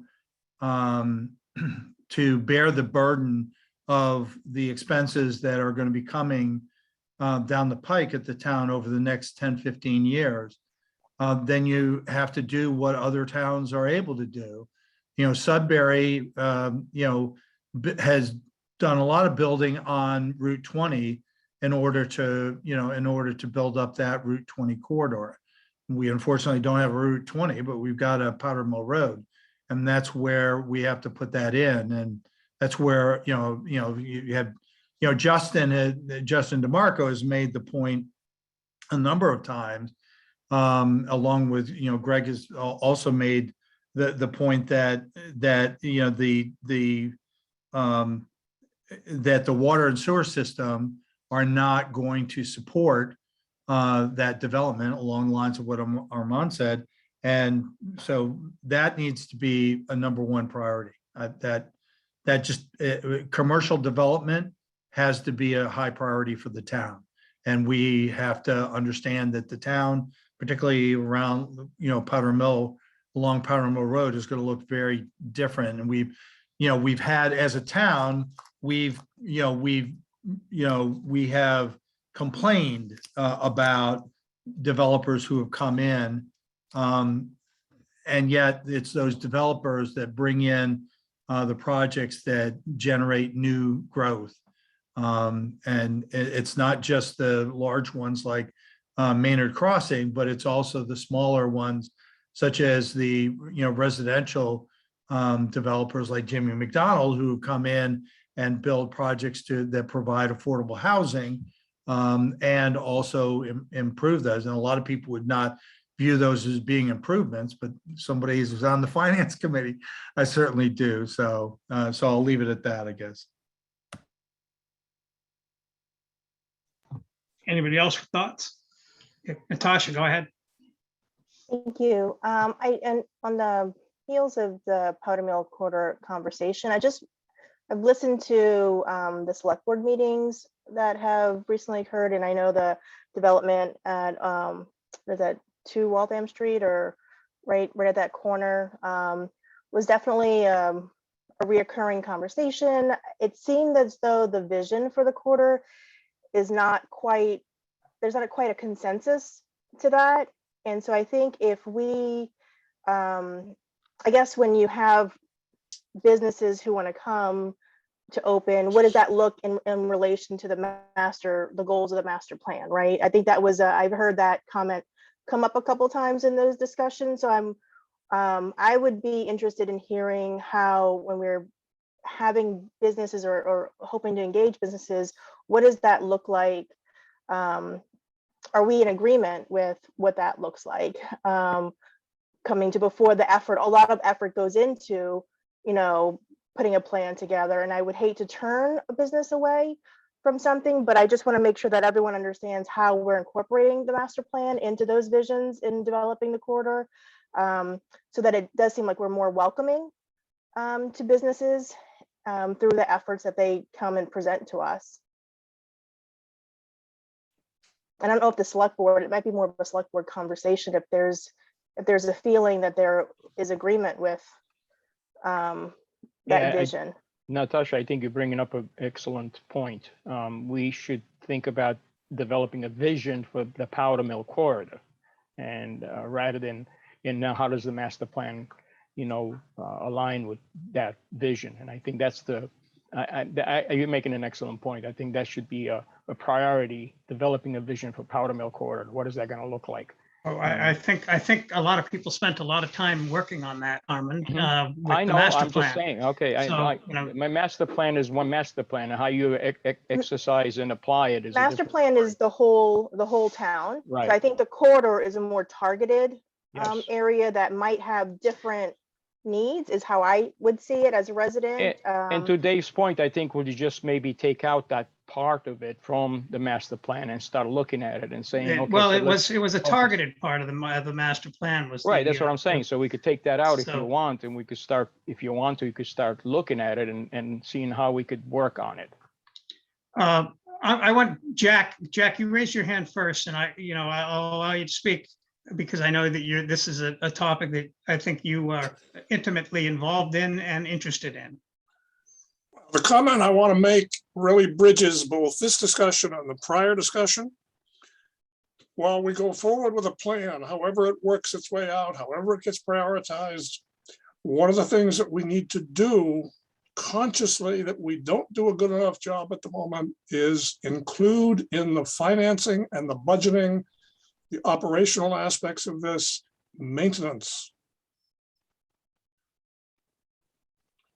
We don't budget adequately for maintenance of things.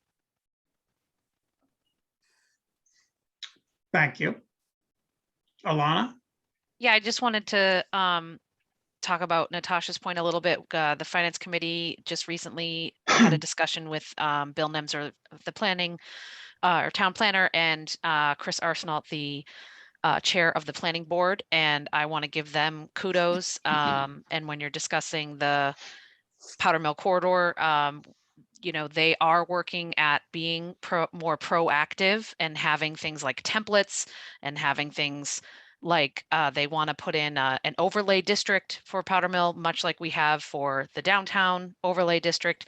And so these are in the works. And I think these are moving forward are going to be more helpful for businesses that want to come in, and it's going to make the whole process a little more streamlined, a little more equitable, easier. And if you have any thoughts for them, I know that Bill and Chris are both very knowledgeable and open. So just want to put that out there. Yeah, Chris did a great job at the Finance Committee meeting last week, and it was a nice discussion about a similar topic that we're talking about here. And the planning board now, because they don't have any like hot and heavy projects on their list, they're now moving into the more visionary type of opportunity to be able to look to talk about things that they can do to improve in this area. So I think it's a good opportunity for us as a select board and to work with them to help them to understand what the vision is that we as the elected leaders want to create to have them move forward with. And also just a quick shout out to Jason Creel and the master plan implementation committee, which is the next round. So we had the planning committee, we had the master plan made, now we have the implementation committee, and that's also just another place to go for guidance and things moving forward. David, if I can just real quick go back to what Armin was saying earlier about how we have we should have a short term, we're going to have short-term goals, medium-term goals, and long-term goals. And the issue with that is that the long-term goals never get accomplished, like as you said, because they're always in the long term.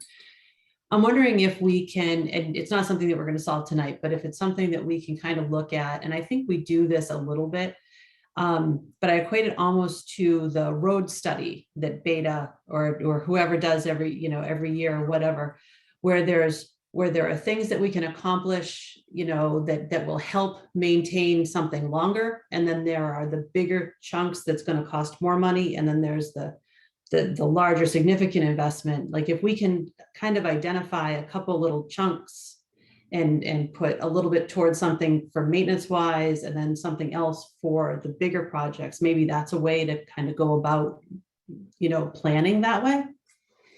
So we can kind of keep it all in the forefront. Go ahead, Alana. Well, I think to back that up, and also what Jack said about maintenance costs and things when we do build new or we're looking, for budgeting, if we have a better grasp, I think sometimes you're just putting out fires, right?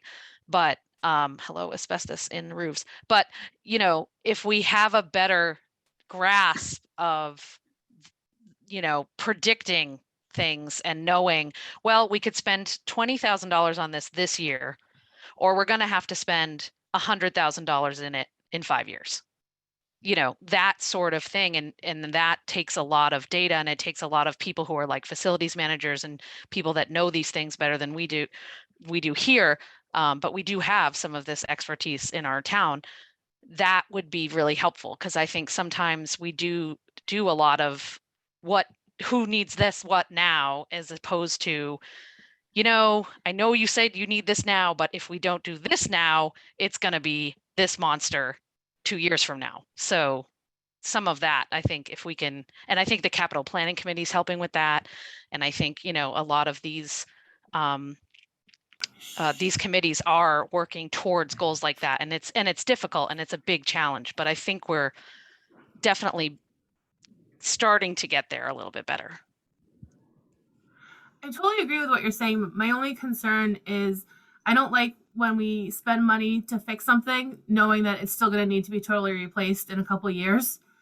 And I feel that way with my house. Like, I don't want to, fix something and then have to just tear it down and replace it later. And I worry that sometimes we do that too. I think that's one of my concerns, like with the bleachers, is, if we put money into fixing the bleachers, but then they have to be torn down and replaced, have we wasted the money we put into fixing them? I think it's like both sides, sort of. Oh, I totally agree. I think the goal is to not do that, right? Is to not get it to the point where it's like, okay, OSHA's going to come in and say, you can't have this fire department open anymore because it is, and instead be like, right, because we already have the new work, we have to, we're putting, duct tape on the, on the HVAC system at the fire department just to hold on until we have this built. And it shouldn't have gotten to that place, is what I'm saying. Yeah, absolutely. Like, if more understanding that, things that are long-term are only long-term for a certain amount of time, and then they're immediate need.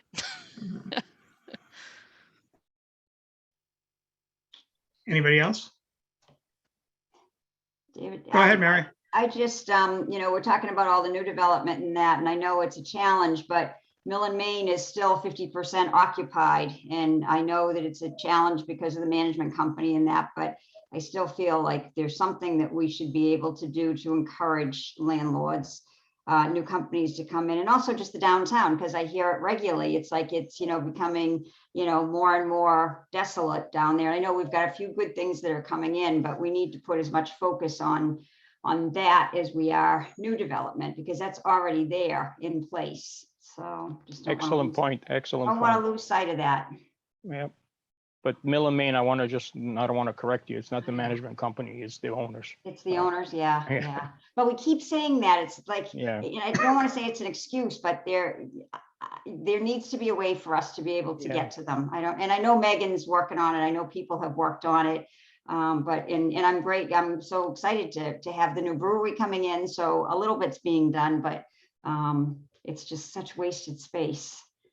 Well, and commercial space, they're, in the age of, sort of post-COVID pandemic, certainly, commercial space is going to be a challenging sector. And so maybe there are things that we could do to open up other opportunities, including residential, just to get it filled. I think whatever we can do to fill the mill would be a good thing.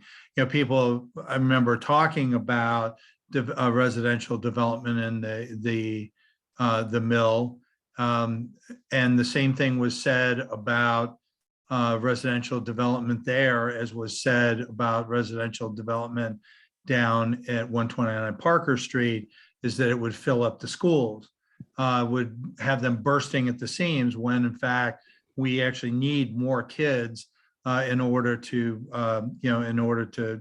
fill our schools.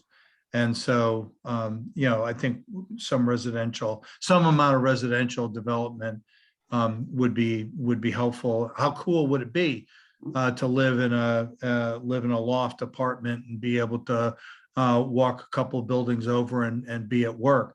They've got that zoning though, Ken. I understand that. Yes, David, you're right.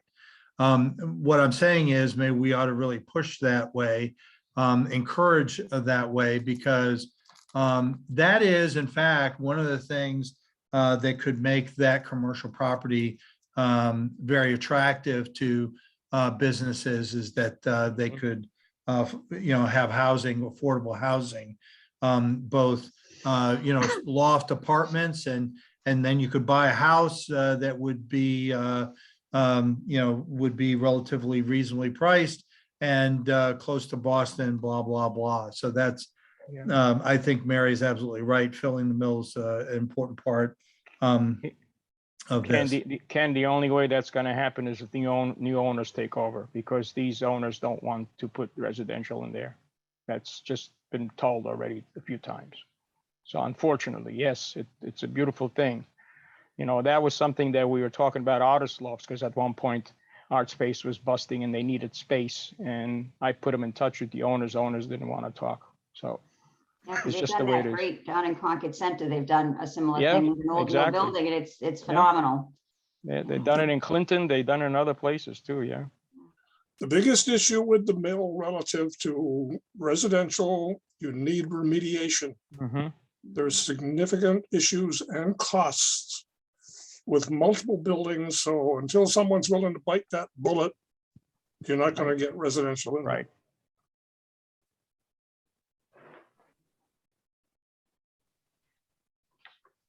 Anybody else? I hope to Mary's comment about the brewery, I'm excited about, a new business over there as well. I hope the community supports it, and that, but they've got to do their part too. I mean, I hope they have decent food and that's reasonably priced. And better beer. It's not like going to Davio's to, to go get bar food, it's, So to your point, David, they're new at the food side of things. So they're looking for a chef, because they're new. The place out in Lancaster, they're okay. Yeah. They have like trucks. Exactly. The guys, Yeah. So they're new at the food side trucks. of things. The beers are decent, but the food needs, so they know that. So they're looking at getting a chef. Anybody else? I don't hear anybody. So that is the awesome meeting. Those were the topics we had on the agenda. I very much appreciated this discussion. But if there's no more comments, we can call it an evening and then plan on another one of these types of discussions sometime in the future. I don't know when that might be, but sometime in the future. As we move into the budget season, it's going to be, a busy time for everyone. All three of these groups that are here tonight are going to be busy over the next course of the next 2 to 3 months. And, we'll all have our say in various things. And this is when the rubber hits the road, as they say, relative to municipal government, starting in about, starting now. And continuing through May. Maybe we could plan something for March. Do you think? Or is that not beneficial? Well, we have the meeting in February. Right, February 12th, yes. That's why I was thinking like the end of March or something. I'd hate to have nothing else happen for the rest of the year like this, but. I would leave it up to Greg and Brian as to when they think is the strategically best time to have a discussion generally among the groups. I think the school committee and the select board may meet at some point again. I don't know, we don't have anything scheduled, but just to have more discussion like we had a couple weeks back. And the schools are going to make their budget presentation to the finance committee currently, I believe, scheduled for January 10th, on Monday, January 10th, if anybody would like to listen in. Yeah, so I would agree with Mary. I think March feels like the right amount of time. I think to maintain the discussion, this is not a discussion of the current year's budget, and that's what we're going to be focused on. This is a discussion about long-term planning. Yeah, true. How we taken this, and to me, we get through, Greg's got a lot leading up to his January, transition of the budget, his, laying out the budget and giving it to the select board and others to review. We have our February meeting coming up, and that's really, generally speaking, focus on the current year budget. I think Mary's right. I think we ought to aim for another meeting to continue this discussion. If maybe we, take a look at Jeff's numbers, take a look at what it means. We have some things that we've talked about here in terms of immediate priorities. I frankly, if it's not Powder Mill Road corridor and other things, then I'd like to hear what those ideas are. Maybe we bring those to get the conversation going. So again, I concur with Mary on this one. If we were to go for a March timeline based on the select board meeting dates, 22nd and the 29th would be the two Tuesdays, if we wanted to go with a Tuesday, that are, that's one of those 3-week gaps, we have periodically every 3 months. I think we have a 3-week gap. So the 22nd or the 29th of March might work, if that's what this general sense is. I don't have anything down for that, the 20th, for either one of them for school committee. 22nd would probably be a little nicer to the FinCom because they have a meeting on the 28th. I'm gonna pencil that in. So why don't we why- pencil it in for the 22nd, and, if things change, then we can look at another date. But again, I think it'd be good to get the conversation going, taking it to the next step. And we say 7 o'clock. It might be a good time to also, Go ahead. no, I would say it might be a good time to see what a version of Jeff's presentation that could potentially be incorporated into. I know we said not necessarily the warrant, but it might be timing wise, if we've worked out some other kinks, a final viewing. Even if it's a few paragraphs and a couple of graphs, I think that's a good idea. Yeah. All right. Everybody have it on their calendar? Yep. All right, March 22nd. There'll be something that comes up, you Yeah, never. definitely. Oh, stop. He's optimistic. Yeah. No. Well, I'm still hopeful that we can have town meeting inside in May, but with the recent news, I don't know, and it's not clear what's going on. So time will tell. But And not to, it's 8:37. I'm sure Brian's rolling his eyes that I'm starting another conversation, but just quick, the money that's coming to our state, do we know how much is trickling down to us, or way too early for that? Greg, you had some of that information in the. Yeah. So we have a good idea of it. I listed it out. I can share it. I'll send it to you, Mary. But it's yeah, that's okay. I didn't know if the rest of the committee might just be interested in a quick 2-second kind of. I'll rattle it off, right? Why not? But it's I don't know if the bill is signed. I don't think All right. Okay, it sounded like it was, but maybe not. Then Are you talking about the state money, Mary, or are you talking about the federal money? No, I'm talking about the federal money that's trickling down. Federal money is gonna be a while. So there's Okay. three. Let me give a good. Put on your Go budget ahead. subcommittee hats. This is going to be a budget subcommittee style. Okay, Greg Johnson storytelling for finances. So there's like three big buckets of money that are coming from high up, if you will, right? So two start from the federal level. One is the ARPA, which is the American Rescue Plan Act, and that was coming to the town in two different ways. One is through direct allocation to the town, and that's about $3.3 million. And then the other one is through the state bill, and then the House and Senate were kind of deliberating recently about how that is going to be split up, right? And then both Senator Eldridge and Rep. Hogan had different earmarks that they were saying, look, we want to use some of this money for that and some of this money for this, and it kind of got broken out from there. So that's ARPA. Then you have the other federal is the federal infrastructure bill, which is called the bipartisan, I don't know, whatever they came up with the title. And then I have no idea how that's going to shake out to us. I got like big picture headline, bold bullet points from Congresswoman Trahan's office, but it's not really helpful. It just says like infrastructure. And it's not great. So, so eventually that'll come down. And then the third way is that the state had a surplus.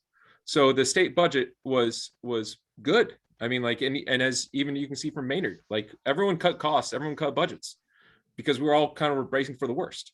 Maynard actually, we had a stronger economy because we opened a market basket shopping center. So, and then I think the state, rightfully so, they kind of hunkered down too, but the economy didn't do so bad and they found themselves with a surplus. So now the various delegates are kind of, they're doing what they do, and they try to get a piece of it, and they try to get a piece there.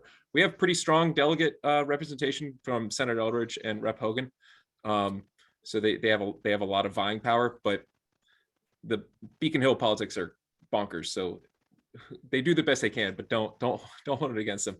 So so that's kind of like high up to us. Is it general money that would come to us, or it's like, you know, we need the water and sewer infrastructure? Like, are there certain piece that, like, we made a proposal that Kate and Jamie are fighting for us for that money, or is it? Yes and no.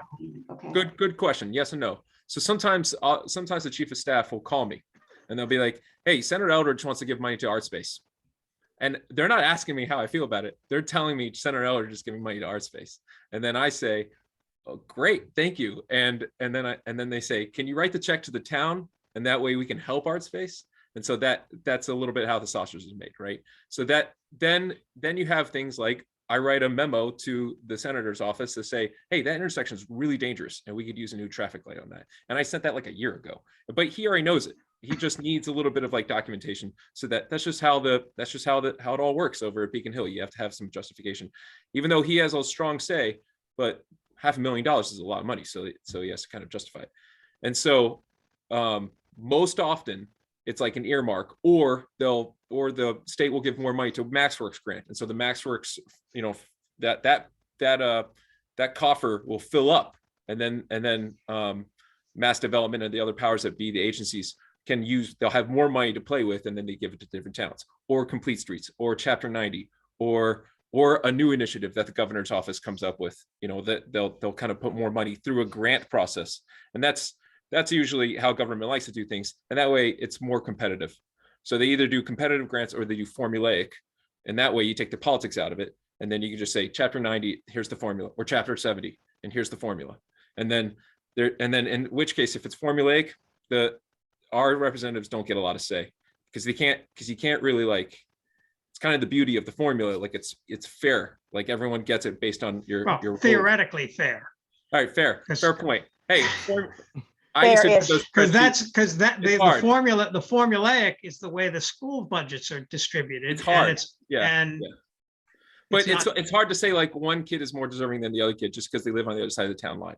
So like they came up with a formula that said, boom, here you go. Now, and then just as Jeff's comparative analysis showed, you can do different factors, you can do different weights and whatnot. But to say that Rep. Hogan can make a call and like change the formula, it's probably not going to happen. No. But she can. Actually, I you know, this is part of what I was saying, is that Maynard is unique. You know, you say you can't treat kids differently. If one kid needs a braces and the other kid doesn't, you don't put on braces on both kids. Yeah. No, not. Hey, it's not a perfect system. This is the reality of what we're dealing with. And then, wait. Now you threw me off, Ken. Now you threw me off. No, that's a good synopsis. I guess I was just trying to figure out if there's any way we can fight for more of that money, or more of a trickle down type of thing. Call your. I know it sounds like cliche, but call Senator Eldridge and call Rep. Hogan and call Congresswoman Trahan's office. Like that it is actually. They don't get that many calls because everyone's like, they don't. No, call them. And then, like, I shot him a message the other day, be like, we could use a lot of Chapter 90. Now, I emailed the chief of staffs, who hopefully whisper into the ears of their bosses, and like that's how I go about it. But you guys should call the actual people. And besides, Rep. Hogan wants to see this recording, so she's going to see everything I'm saying right now. So be very nice to her. Yeah, that's good. You're on record now. She knows. Yeah. And I, for the group, I want it to be known that Mary was the one who was asking for an 8:30 end, and then she added the extra. The one who said no 8:30, right? Now it's like 8:45. Anyway, thank You'll hear all you. this tomorrow night too if you ask again. Sorry, since I have you all here, I have to follow up with that question that Mary just asked. Then should we be strategic about how we ask for that money? You know, if we have identified that we need something for our town, instead of just haphazardly calling the reps, shouldn't we be thinking about what we actually do need as people who are representing the town, and then doing that more strategically and targetedly? Yeah, and you can do that. So if you say like you need more money because you've got this powder mill corridor plan, and so really you're looking for mass works grants, like, you know, kind of like help kind of spell it out for them, and then they can make it tangible. I'm saying, shouldn't we do that as a group? So for example, in March, shouldn't we be talking about doing that? Thinking if we decided that we really need money for X, then shouldn't we be talking about how we can advocate for that with our state reps? That's one of the wonders of being an elected official, Elizabeth. You have the power to go right there and make the case yourself as an individual. You can do it certainly as a board, but you can also do it as an individual. I know I can, but I'm saying, on the same page? Yeah, I'm saying that wouldn't it be more powerful if we're saying, you know, everyone in Maynard is asking for this thing, and all of the people who are elected are saying that this is really important. So maybe we need to put more eyes on that. You know, if we have that power, is it just me going rogue? You mean and doing like a if, thing? yeah, if they get like 6 phone calls in Yeah. a week And of it's the all, same and, thing. and we're all, yeah, exactly. Right, Like a town social worker. We that I need to think flash was- mob them. Or Right. you invite them to this. You invite them to the joint budget. Like usually Rep Hogan goes to the joint budget. And I they are constantly both. Go ahead, Greg. No, I'm sorry. I notified their chiefs of staffs of this meeting, and like that's why Rep Hogan said I'd love to hear. All right, she so could everybody make- get your list out. So start. They are constantly asking. I mean, every time I speak with Jamie, he asks, and I'm sure all of us who meet with Jamie hear the same thing. He asks about what is important and what, so he hears from those of us who speak with him. And Kate, same thing. Every time we talk, it's like, what's going on, how are things with this, that, and the other thing. By the way, Greg, Representative Trahan isn't going to care much about Maynard after this week or so, because she no longer represents our community. So that did we now happen? have, we now have Representative Clark. So we need to shift gears, but and I'm concerned about, first off, I want to see if we can get her to town, but beyond that, I'm concerned that we don't fit in with that district as well as we fit in with the current district that we're in. When you have Dracut and Lowell, we fit in with those communities based on what we saw tonight, probably even more so than we do with Wilmington and Lexington and the other towns that Representative Clark has. Well, Wilmington maybe, Lexington no, but anyway, but we do need Winchester was the town. Oh, Winchester, no, yeah. That's But we do another need to one. create a relationship with her, you're right. Yeah, so we should try to see if we can work with Jamie and Kate to Maybe bring she can her. march in the parade. I doubt she Come has on enough down. time to be here. Representative Trahan did finish up her time as our congresswoman by sending a nice plaque for us for her Veterans Day. So What day is it effective? excuse me? What day is the change effective? I don't know. I would assume I think that it was voted on by the state legislature. So I would assume it becomes effective the first of the year. I don't know though. Well, the governor has to sign off on it.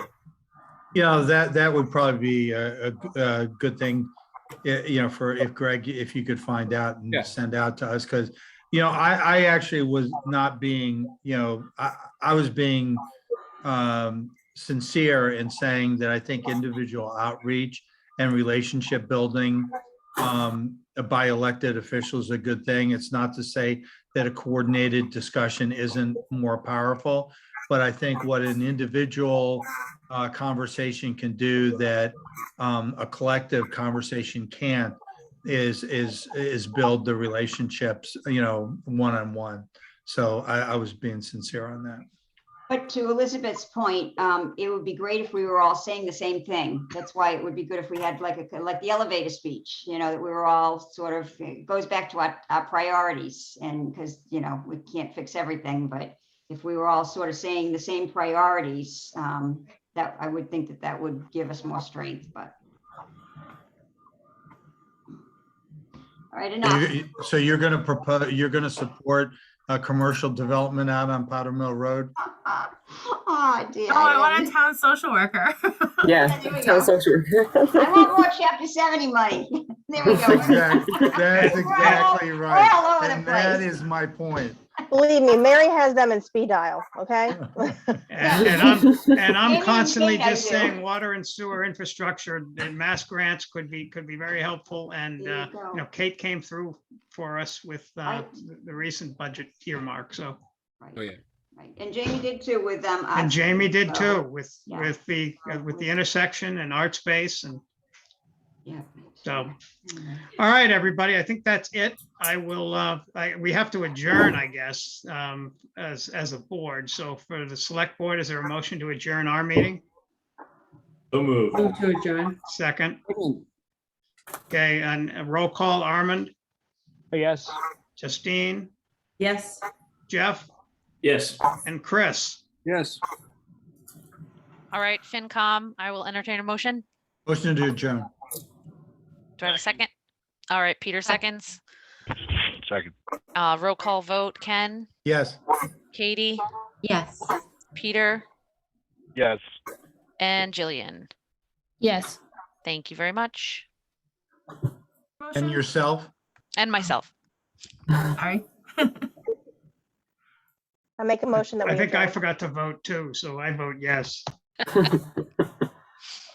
Natasha, you made a motion? Tasha did, I'll second it. Okay.